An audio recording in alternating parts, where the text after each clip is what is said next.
I work at Sierra Nevada Corporation, and I work in a group that we build landing systems, and it's these guys work with quadcopters. I work with much larger helicopters, but we put on LiDARs and radars and cameras onto the helicopters to help the helicopters land in brownout or whiteout for military conditions. And I found it very valuable to work with these students. They've taught me a lot, and I feel like I've helped them too. You've heard them talk about LiDAR systems. We're very involved in LiDAR systems at Sierra Nevada Corporation. And we do everything that these kids talk about. But I'm going to focus on the LiDAR ranging, and I've been involved in ranging much of my life. And so you have a sensor, and you get a return from it. How do you determine how far away that return is, where the returns are coming from in the scene? And then how do you georeference it? And this math is critical to the students that are going through school here, okay? People are saying this. A lot of you may already know this, but I'd like to go through just an intro to kind of the state of the art in LiDAR systems. Okay, so I'm going to cover just remote sensing with LiDAR, a little bit on airborne LiDAR systems. Then how do you range on a LiDAR system, the algorithms to detect objects in the scene. Then how do you georeference that data. And then I'll just give you a conclusion, and I have the references in here if any of you are interested in looking at it. But here's the type of stuff we're looking with. You've already seen it. We've got a camera on here. We oftentimes put LiDARs on it. And here's the LiDAR on this system. It's a Velodyne. And in the military, we work with larger LiDARs, or about this size, and they produce a lot of points. Okay, here's a scene of this is taken in California. I don't remember where now, but this is a LiDAR point cloud. This is supplied by NSF. You can get online and collect and download this data. But anyway, this is a point cloud, and what I worry about is building that point cloud and then georeferencing it, telling where it is in the world. So an airborne LiDAR system, here's what they generally consist of. So on these systems, or on big helicopters or in airplanes, you have a GPS that tells you where you are in the world. And then you have an IMU, and that tells you where your aircraft's pointing. You usually have a heading on it. But that gives you your location of your system, say helicopter or quadcopter. So this is what they call the position and orientation system.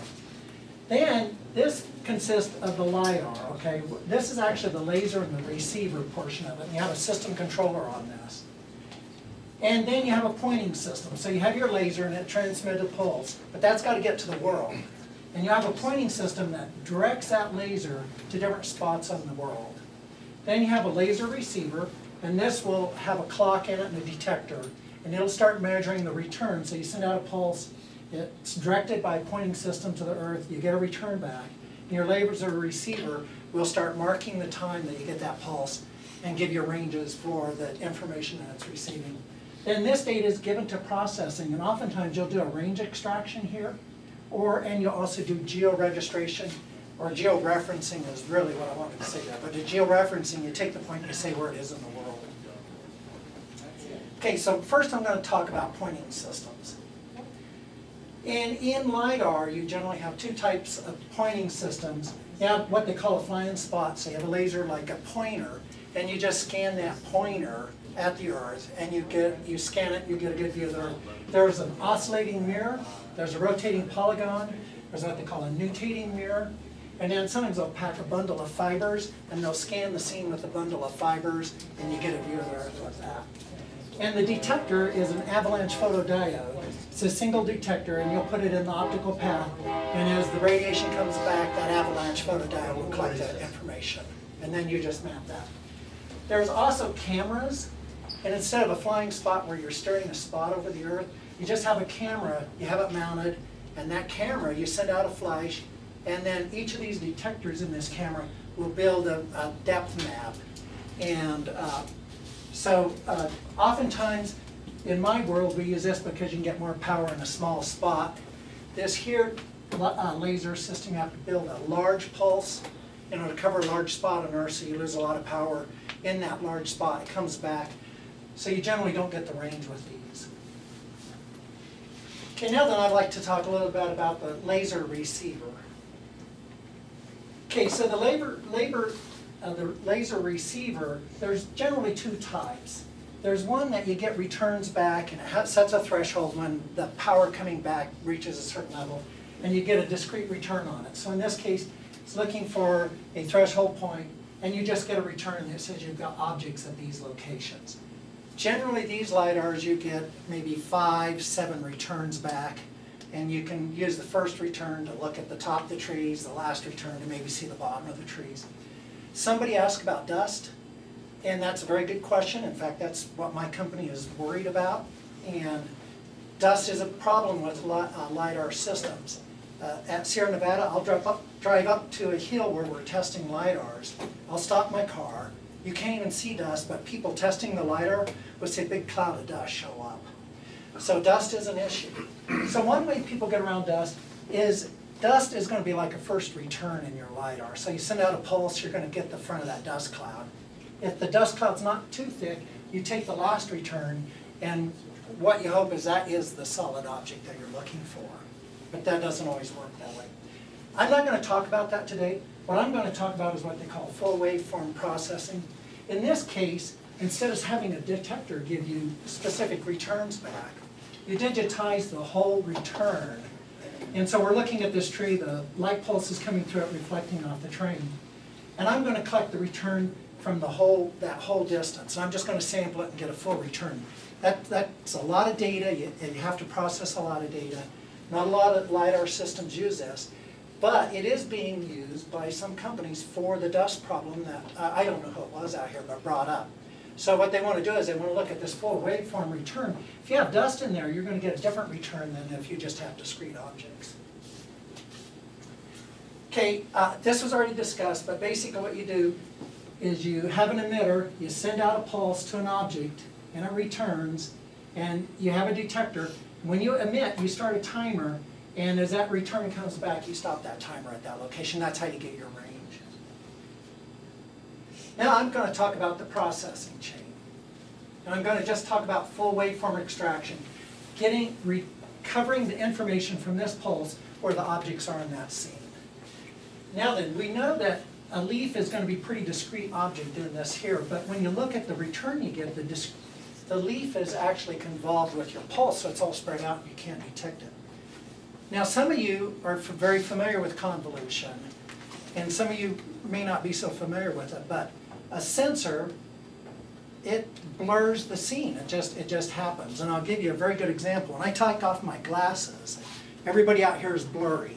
So my eyes are filtering the scene.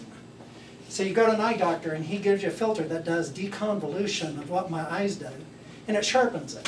So that's the concept that we're going to take here, is the LiDAR has blurred the scene, but we're going to apply mathematics to sharpen it up just like my glasses sharpen up my eyesight.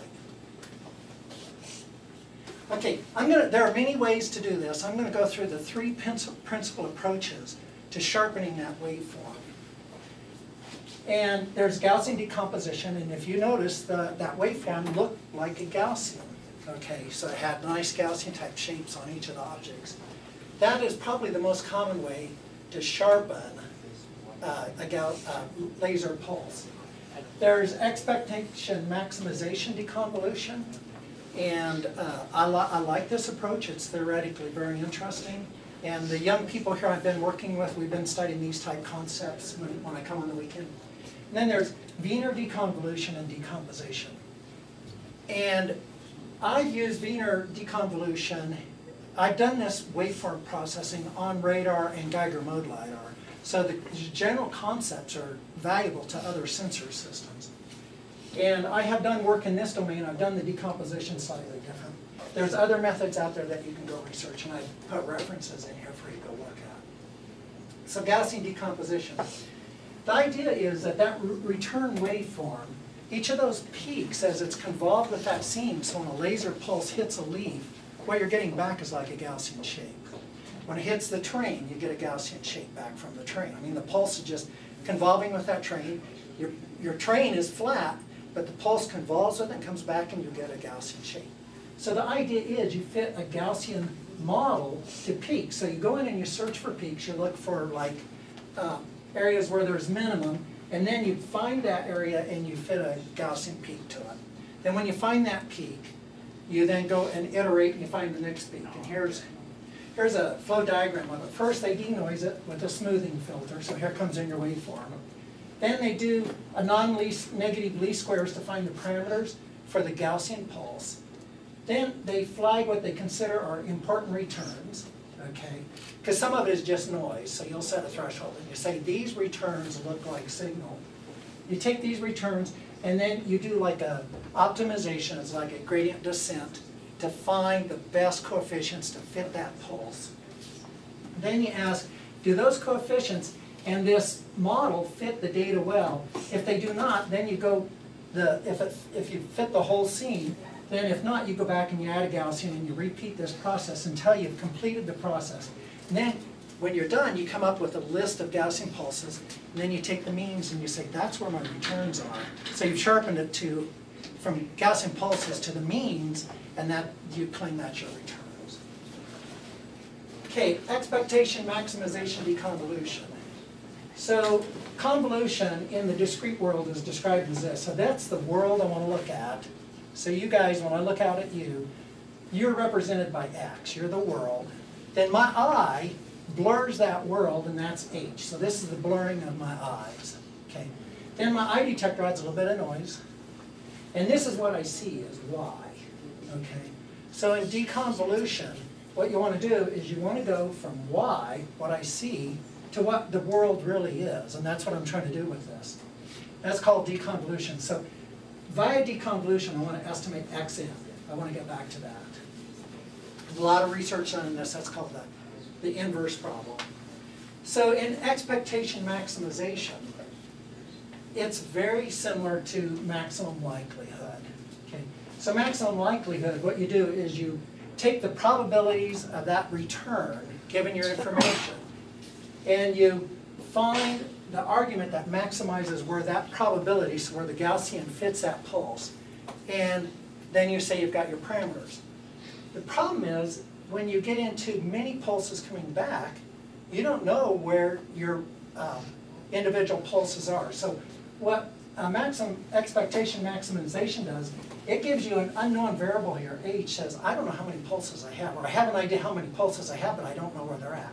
So instead of maximizing the maximum likelihood, you actually maximize on another unknown, and you allow another degree of freedom in finding your pulses. Okay, so how does that work? So here we have, let's say, a return from a LiDAR, and there's multiple pulses here. And this diagram is not related to this except from a theoretical point of view or an illustration point of view. But let's say that this is my return from this radar pulse. And I've got 3 modes on this. So what you do is you add that new variable and you say, I may have 3 or 5 pulses, and that becomes a new variable that you search across. So then you start matching a Gaussian at this position and this position till you get a best match to that. And that's how expectation maximization works. So I won't go through the math here, but it's actually really nice math. And so the algorithm itself that you actually come up with, once you work your way through the expectation maximization, you do an expectation step and you estimate, this is the missing data, this is what you don't know. And then you estimate that, the expectation step. Once you get this information, you plug it into a maximization step. That's like the maximum likelihood. And you just iterate back and forth until you reach a desired goal, or a minimum error, and then you claim that those are your peaks. And what happens in it, as it iterates along, it's going to start moving these here points back and forth, these individual Gaussian terms back and forth until you have a best match in the data. Then once you have that, you look at the means of each of those Gaussians, and you say that's where your return is. And it's designed to actually do a deconvolution. Now then, I'd like to talk about Wiener deconvolution. Yes? H is discrete. Is it like temporal separation or spatial separation? Pardon? The H you were talking about? It's going to be correlated to a spatial separation. So like you have your single return back, And then H is going to give you a hypothesis for a peak being here. Then another H is going to give you a hypothesis for a peak being here. That's what you don't know when you start out, so that's where that H comes in. That's kind of like a hidden variable. Then you start matching it with maximum likelihood, and you fit that H to the data as best you can. Then when you're done, you have all those hypotheses that you're assuming, you add them together, and then you have your actual signal. So H is kind of discrete. H is discrete, yes. And doesn't it include extra sort of uncertainties? Yeah, it does. Yeah, you include uncertainties in it too. Your uncertainty in the what you know. Yeah, exactly. Okay, now Wiener convolution. Wiener was a mathematician who actually came up with the first concept for an optimal deconvolution algorithm. And I have used this in radar and in a different type of LiDAR, and it's worth understanding. I think this is kind of the basic tool to understand when you get into this work. So again, it's deconvolution.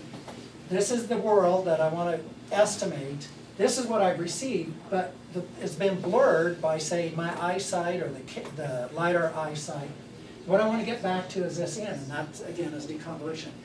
Wiener deconvolution is an optimal method for doing that. Okay, well, this didn't turn out very well, but so you have your signal coming in. This is discrete time signal. So we're sampling that waveform from the LiDAR, and we're getting the tree in the ground and bushes and bugs and birds in that signal return. So you get a discrete time signal. What you do is you take the Fourier transform of it, and you get a signal out in the Fourier domain, which is Y. Okay. So now then, you apply, so what you do is you go and measure your LiDAR, and you measure how it blurs the scene. Just like I go to an eye doctor and I learn, what do my eyes do the scene.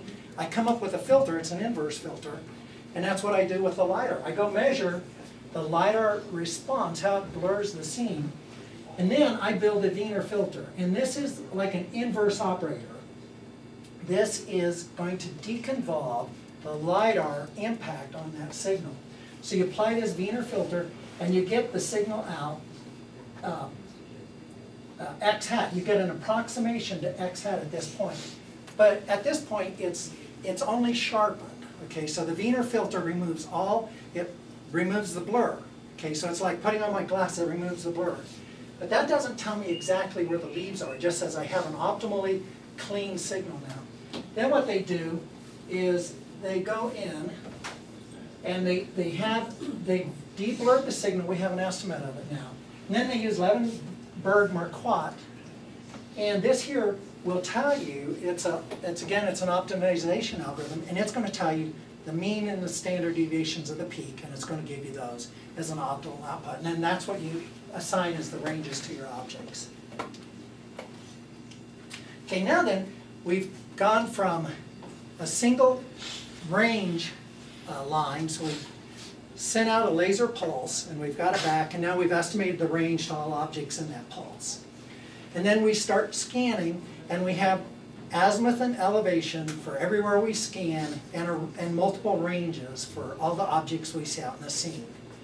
But we haven't done anything with laying that back into where it is in the world, and that's what these students were talking about. Is you have this range as L. That's in sensor coordinates.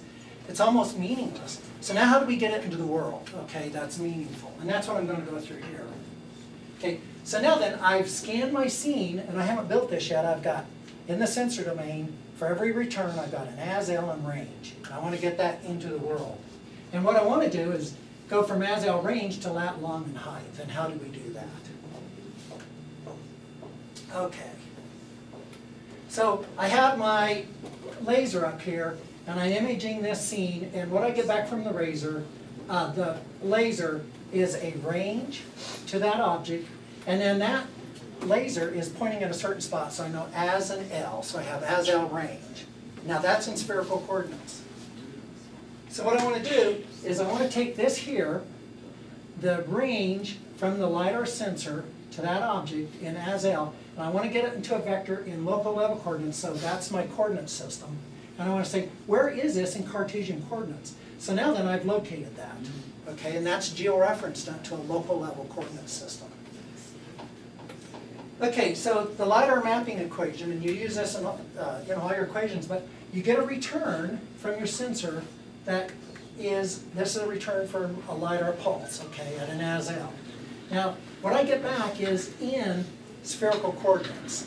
What I want to do is get it into Cartesian coordinates, and then I want to map it into world coordinates. Okay, so I'll go through that here. Okay, so you get a return back. Here's a Velodyne LiDAR, and we've got RL to a spot on the Earth, and that's in spherical coordinates, and we convert that into Cartesian coordinates. So we go through the, your calculus transforms, and you get it into Cartesian coordinates. Now that I have that signal in Cartesian coordinates at the sensor's location. Now then what I want to do is I want to take that coordinate, that vector, in the sensor coordinate system, and I want to get it into body frame coordinates, the helicopter body frame coordinates. So I do a rotation from local, or from the laser to the INS, okay, the coordinate system that's defined by the inertial navigation system on this system. So I rotate this into the navigation system. So now then, I've rotated it into the navigation system. So now then, here's the LiDAR coordinate system, but now I'm going to map it into this here coordinate system so that that vector lines up in that coordinate system. Then I add on a lever arm. So my sensor's here, but the coordinate system for my quadcopter is over here. So that's a lever arm. That's the offset between the camera coordinate system and the helicopter's coordinate system. So I add that offset to this vector, and then that positions this vector in that coordinate system. So I see, once I go through this transform right here, now I have a vector from here to here that describes that object that the LiDAR saw. So now I can see it in the helicopter coordinate system. Let's see. Yeah. So now then, what I want now, at this point, I have this in the helicopter coordinate system, the INS coordinate system. Now what I want to do is put it into the mapping coordinate system. And this here is the map coordinate system. So that's some spot. This here, scene, is I've assigned an arbitrary coordinate system to that scene. And so I want to put that vector into that scene coordinate system. So what I do is I rotate this vector in the body coordinate system into this here coordinate system, the scene coordinate system. So that's what this here transformation has done. So now I have a vector from here to here to that object, but this is now in the mapping coordinate system. What I want to do is I want to get it into this mapping coordinate system, so I add the position of this helicopter to it. Okay, and what that gives me is this here vector right here. So from your physics, this vector to the helicopter, plus the lever arm vector, plus the vector to that object is equal to that vector right there. You just sum them up and you have that vector. And now then we've got that object located in a local map coordinate system. This is an equation that for the students here, you should memorize it. We use this at work every day. Everybody that works with me knows it inside and out. Daniel here, he works with me. He understands it inside and out. Okay, now then we have it in a local mapping coordinate system. Now what we want to do is go into a world coordinate system, say geodetic, lat, long, and altitude. So we have this in a local coordinate system with the coordinate system probably positioned over here somewhere. Now then, how do I get it to an Earth-centered, Earth-fixed coordinate system? I'm not going to go through the math, but I'll just kind of go through the steps. So you have your object in the local level mapping coordinate system. You tell them where the origin is. Usually that's the origin of this local mapping coordinate system. And then you make a conversion from the map to ECF. So there's a function that you use to go from a mapping coordinate system to an Earth-centered, Earth-fixed Cartesian coordinate system. So now then you have this object, the object's right there, and you have it in Earth-centered, Earth-fixed. So you have that vector now describing that object, the location it was, in an Earth coordinate system, Earth-centered, Earth-fixed. Now then we want to go to a lat long elevation. So now what you do is you take that vector in Earth-centered, Earth-fixed. You decide which datum, which reference system you want to use it in. You apply a function that takes it from Earth trim and Earth fixed to local, lat long elevation. And so when you're done with that, then you have actual lat long and elevation values for that point. And you do that for every point in the scene. And then you've georeferenced your data. And then that gives us the type of data that these guys want to work with. Okay, so for the students here, the LiDAR range extraction and georeferencing, it is truly a wonderful application of estimation theory, detection theory. It's truly a very interesting problem. And it's also just from statistics, probability, and linear algebra, it's a really good study in and of itself. I really enjoy it myself. And it involves geodesy. It's a very broad field. Okay, thank you very much.